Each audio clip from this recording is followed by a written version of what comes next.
E aí, como é que estão as coisas? Paulo, maravilhosa, assim. Tudo bem? Como você disse, como professor, como pai, como amigo. Tudo Trabalhando muito, você está no Mackenzie. Sou professor do Mackenzie, exatamente. Professor do Colégio Mackenzie. Escrevendo. Escrevendo. Aliás, já mostra agora. Já mostra agora, olha aí, o mais novo livro do Hudson, Minha Contribuição para tornar o mundo um lugar ainda pior. É isso. E outros textos sobre as incertezas humanas. Muito bem. Olha, o novo livro do Hudson, então você que não conhece, publicado pela editora do próprio Hudson, né? E do Diogo Chiuso, que está aqui escondidinho aqui. Ele não pode nem se mexer aqui dentro do nosso estúdio, mas eles são os idealizadores da Noética, editora pela qual um dia eu publicarei um livro também. Estamos esperando, Paulo, estamos esperando. Já me cobraram esses dias aqui no programa que eu faço às segundas-feiras e eu faço sozinho. E aí já vem aqui. Um rapaz que me acompanha lá de Angola. Professor, eu quero ter um livro seu e tal. E aí fiquei aqui pedindo 1000 perdões e não sei o quê. Será que eu tenho TDAH? Bom, eu não sei, mas apoio é que não falta. O jogo tá aqui escondidinho de prova que a gente tá ali, ó. Será que eu tenho TDAH e aí eu não consigo publicar um livro logo? Paulo, consegue. O livro tá pronto, você sabe disso. A hora que você quiser, a editora Noética, esse projeto ousado que a gente fez de garagem, quando a banda... eu fiz o contrário, porque eu fui publicado pela editora Record, tenho 2 livros... Um que eu posso dizer que já é um best-seller, o outro não, mas vende bem. Uhum. Mas uma editora, uma dos maiores selos editoriais do país.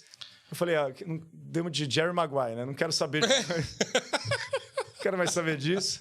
Vou trabalhar no fundo da garagem de casa. Eu encontrei um cara mais louco que eu, que é o Diogo, e o Rafael, que dá um apoio sensacional. E publicamos essa coletânea de crônicas. Legal. Eu acho que estou bem feliz assim, com o resultado e já planejando outras coisas. É uma coletânea de textos seus que já tinham sido publicados na Gazeta do Povo, onde somos colegas. Exato. Lá de coluna. Você retrabalhou com textos que já existiam, é isso? Assim, eu tenho uma coluna na Gazeta, ao longo de 4 anos, venho escrevendo sobre... Eu estou há mais tempo que você lá? De colunista, sim. É que eu trabalhava de colunista fixo, você tem mais tempo. Mas eu era colunista convidado. Aí eu, sim. Porque eu escrevo lá desde 2005. Foi quando eu comecei a publicar os primeiros textos lá. Mais ou menos. E aí em 2005, não, 2015, perdão, também não é tanto assim, 2015. Eu tenho bastante tempo. Não, desde então 2008, 2007. Então comigo foi 2015. E aí em 2018... O Márcio me fez lá uma proposta, então entramos no mesmo junto. Foi junto? Então é 2018 isso. Foi. Aí lá eu publiquei textos assim, na época eu sempre quis, cara, era o meu sonho ser um cronista de coisas ligadas à literatura. Tá. Então, nunca, embora eu tenha feito filosofia, gosto de filosofia, escrevo filosofia, dou aula de filosofia, eu gosto de trabalhar com a ideia da literatura, assim, eu curto ousar, mas eu também não tenho capacidade literária, não sou um escritor de literatura. Nunca parei para pensar se eu sou capaz de escrever um romance. Já tentei, não sai, mas eu sempre me ouço. Eu acho que eu também não tenho esse talento, não. Mas eu acho que precisa de um talento, um olhar, romanesco um manejo com as palavras que me falta. Só que crônica de filosofia, eu acho que você tem eu tô pegando o jeito, eu acho.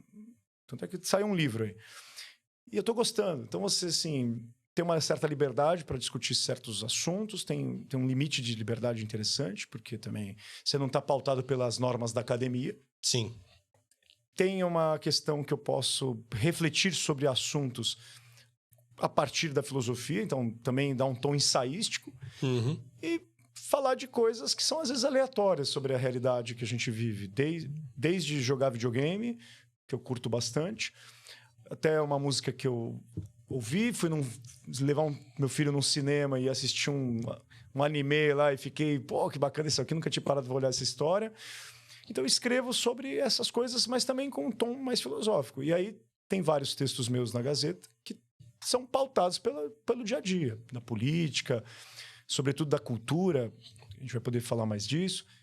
Esses textos eu não quis publicar, eu tirei. Os textos que estão aqui são textos que dizem respeito a uma característica minha a respeito da realidade, como que eu transito pelo menos na minha percepção da realidade, como contingente. Por isso que eu chamo de incertezas humanas. Então, são textos mais propriamente filosóficos. Mais propriamente filosóficos, Tá. com essa pegada que eu tenho ousado a dar um tom mais literário. Tá. Mas não é um texto de literatura, é um texto de filosofia. Uhum. Se bem que a gente cadastrou no Jabuti, espero que o livro tá inscrito no Jabuti, foi aceito. Legal. E, obviamente, vai ser avaliado.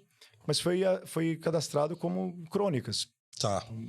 Na categoria crônicas. É bem abrangente. Uhum. Então, eu me satisfaço com esse livro ser de crônicas. Aquelas crônicas que a gente... Rubens Alves, né? Que escreveu pra caramba do jornal, de repente... Sim, reuniu o outro Lara Rezende, que é um autor que eu sempre gostei muito, também tem uma coletânea de crônicas que ele escreve no jornal. Foi um cara que eu me inspirei bastante. Então é isso. Os grandes fizeram muito isso. O Machado fez, Lima Barreto fez. Muito legal. Então vai escrevendo no jornal, depois você junta. E a gente tem a mesma característica, né? Porque eu também... A minha coluna é ultra variada, né? Então eu escrevo desde, sei lá, hip hop até ópera. Então, e aí passa por literatura. Sobre Mahler, né? Escrevi sobre Mahler, escrevi agora sobre o Guarani, escrevi, entendeu? Então, as coisas que me interessam eu levo para lá. Então, a Gazeta nos dá essa liberdade que acho que nenhum outro lugar nos daria. Então, eu escrevo sobre o que eu quero, ninguém me pauta, ninguém diz o que eu tenho que escrever, ninguém nunca falou para mim, não escreve isso, não posso publicar aquilo. Então, eu escrevo o que eu quero. Tem texto sobre política, tem texto sobre filosofia, tem texto sobre educação, tem texto sobre música, tem texto sobre literatura. Tudo que eu quero escrever tá lá. E como eu sou uma pessoa, e você também que tem interesses múltiplos, então é legal você poder escrever sobre o que você quer, né? Então, comigo também, nunca o Márcio chegou para mim, você não poderia escrever sobre esse assunto, olha, esse que você escreveu talvez não passe. Nunca, sempre tive uma liberdade tremenda, uma confiança do editor, dos donos do jornal e do público. Acho que o público nosso transita meio parecido, nosso público do Gazeta. Sim. E sempre tive uma... Assim, claro, tem aquele público que tem um perfil ideológico que às vezes vem mais para cima, questiona meu posicionamento, mas também tem aquele público que a gente cria o nosso próprio nicho. Sim. E assim, eu não tenho problema nenhum em dizer que eu gostaria de ser um autor de nicho. Por isso que eu acho que a Noética tem um pouco disso também. Uhum. Quando o Diogo, a gente trocou essa ideia para escrever o livro, para publicar o livro, era ser uma editora de nicho. Como às vezes, as velhas pequenas editoras que publicavam para os seus nichos. Você que gosta de música sabe disso. Né? Sim. Você tem um selo ali de um nicho específico. Cara, esse foi um livro que eu escrevi sem pretensão de vender. Claro que a gente sempre espera ter um retorno até financeiro, porque nos cativa, assim, em termos de reconhecimento, porque, na verdade, está falando de venda, né? Sim, sim. É um produto. É um produto que você está vendendo e, às vezes, também é um jeito de você ser valorizado. Pô, isso tem um valor financeiro, né? Tem um valor de mercado. Sim. Mas eu nunca quis que fosse um livro, por exemplo, Contra o Aborto, que é um livro que eu tenho, que a gente pode explorar se quiser depois. Sim, vamos falar depois. Cara, é um livro que vendeu bastante. Eu pago imposto por ele, sabe? Tipo... E aí assim, é outra pegada, e tá numa polêmica. Esse eu não quis polemizar, eu quis que fosse um livro que me desse prazer de sentar com o editor, poder conversar, poder pensar certas... O que tá legal no texto que foi publicado no jornal, mas que agora não tá legal publicado no livro.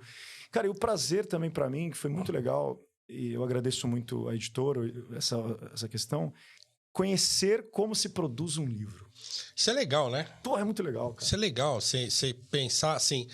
Eu nunca participei ativamente disso, mas assim, da gente circular no meio de editor e conhecer muita gente que trabalha com livro, tradutores, revisores e editores e tal, então... Só de estar perto e ver o processo todo já é legal, né? Você fala assim, não, porque o livro não é... As pessoas, quando pegam um livro na mão, elas não entendem o processo que é, né? Entendo, nem eu entendi. Você produzir um livro. E aí, esses dias eu me peguei pensando como é que se produzia antes, né? Antes de você ter impressora, por exemplo, que os caras faziam aquela tipografia, né? Que ela pegava letra por letra, cara. Imagina isso. Os caras pegavam letra por letra, iam batendo e saía, né? Tem livros lá em casa ainda hoje, você deve ter livros assim também, que você vê que é feito na tipografia. Sim. Você vê os tipozinhos ali marcados e aquela tal. Página que... Colada em cima. Colada em cima, mas você lembra que ela tinha uma dobra? Tem muito livro em sebo que você tinha que cortar. Tinha que cortar, você comprava o livro e aí você ia cortando. Eu tenho livro assim que tive que cortar. Eu tenho uns livros em casa daquela coleção Éfeso Portuguesa. Nossa, Sabe? Que eu tenho livros do Tibon e tal. Então, eu tenho alguns livros daquela coleção que estão com as páginas ainda grudadas, né? Que eu tenho que E é legal, cortar. às vezes você não quer mexer. É. Virou mexer. um item de colecionador, né? Não, deixa aí desse jeito mesmo. Eu sempre tive um amor muito grande, assim, por livro, né? Pelo objeto livro. E quando a gente falou, pô, vou participar de um produto que tem uma questão do selo, o selo quem deu o nome foi o Diogo. Mas a capa fui eu, né? A parte gráfica fui eu. Fiquei feliz de fazer. Né? E ficou legal, hein, cara? Ficou muito interessante, assim. Quis dar uma identidade visual. Tanto é que tem outros livros, né? Dessa coletânea. O Diogo também tem o livro dele, né? Qual é o título do livro do Diogo mesmo? O que Restou da Política. O que Restou da Política, que também é um livro de ensaios. Livro de ensaios. Um livro de ensaios. E aí tem o livro do Márcio. Livro do Márcio, que é um livro de entrevistas. Livro de entrevistas sobre divulgação científica. A relação da religião com a ciência. O Márcio tem um trabalho já de vários anos, né? O nosso editor da Gazeta, né? É um livro que também tá bem legal. E assim, a gente tá ainda nessa, assim, querendo